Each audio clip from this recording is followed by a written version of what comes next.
ngoba usuke necebo ebese kuba khona abantu le message izo-resonate nabo cause uzofeel ukuthi yazi ukuthini uNkulunkulu has been giving me these hints ukuthi now it's time for me to go. So ngithi sometimes you have to go in order for you to grow. Why ngisho njalo? It's because i-growth ne-comfort mfethu ayikwazi ukuhlala ndawonye, you know.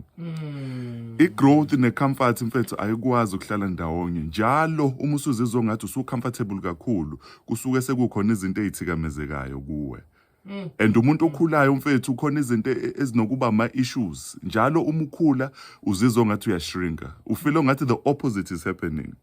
Njalo uma usuka lana mfethu yo-apply kwenye department, ubukade usu-comfortable kwi-position yakho, wenza umsebenzi without ama-notes.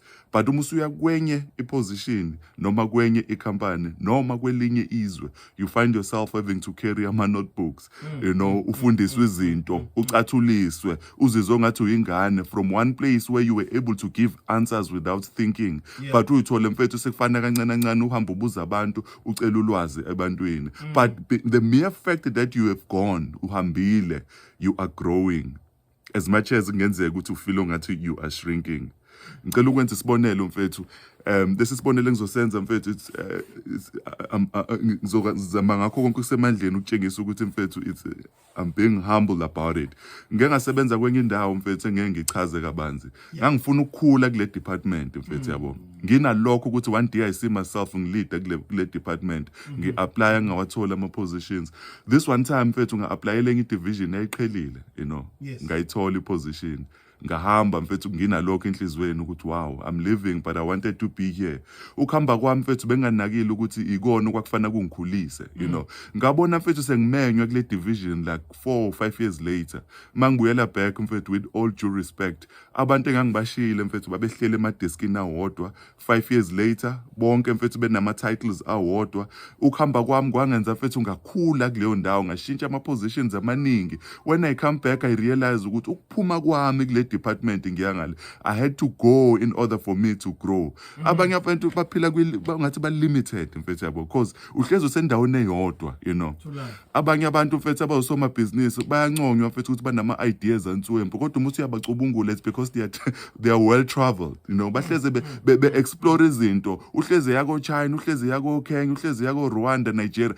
Every time uya kwenye indawo you get exposed to amanye ama-ideas. Uma usufika eSouth Africa, how? Why lento singayenzi la eSouth Africa? Usuyibonile ngethi kwelinye izwe, usuyayi-implementa. Why? It because uphumile, ukuphuma kuya kukhulisa. Ngifuna ukuyigcizelela lento. Omunye uze washaya enye quote. It's a very, very powerful quote. Ithi le quote, every time you say goodbye, you are growing.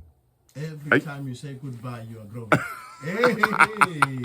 Ayangithinta le kuthiwa njalo uma uvalelisa uyakhula. Every time you leave your familiar territory and venture into the uncharted territories, you are growing. Umusuka la mfethu, every time you step into the deeper waters, you must learn ukuthi you are growing. It's not going to be comfortable. Ngisakhuluma ngama deeper waters mfethu. Kuthiwa a ship in the harbor is safe, but but that is not what the ship is built for. Umkhumbi ohlele echwebeni uphephile, azikho iphepho echwebeni, kodwa kubhlungu ukuthi lowo mkhumbi awudalelwanga ukuthi ube sechwebeni. Ngifuna ukukhuluma nomlaleli njengamanje ukuthi kungenzeka ukuthi usafe, sebekuthanda kakhulu kwi department ngoba wazi yonke into, but the mere fact ukuthi wazi yonke into ngicabanga ukuthi iyakulimita because kufanele ube sendaweni la uhlezi on your toes. You are always researching, you are always checking with the person next to you. The mere fact ukuthi you can do your work with your eyes closed, ngicabanga ukuthi lokho sekune challenge kukodwa. You need to go in order for you to grow. I hope uNkulunkulu ukhuluma nawe ngale message. Sengivala mfethu because ngithe ngifuna ukuba mfishane. Sengivala mfethu kuthiwa ukhozi mase kufika isikhathi sokuthi ama-eaglets mfethu asekulungela ukundiza, luyaqala lulimite isupply yokudla esidlekeni, luyaqala lwenza isidleke sibe uncomfortable because you have to go in order for you to grow. Uma kuzokuthi njalo kini ucomfortable yonke abazali bakho belode bekunikeza yonke into bayohamba ngelinye ilanga, and then you will suffer because you were never taught to go in order for you to grow. Tulani, God is love. Ngiyabonga mfethu. Look, if you are motivated because of your comfort zone,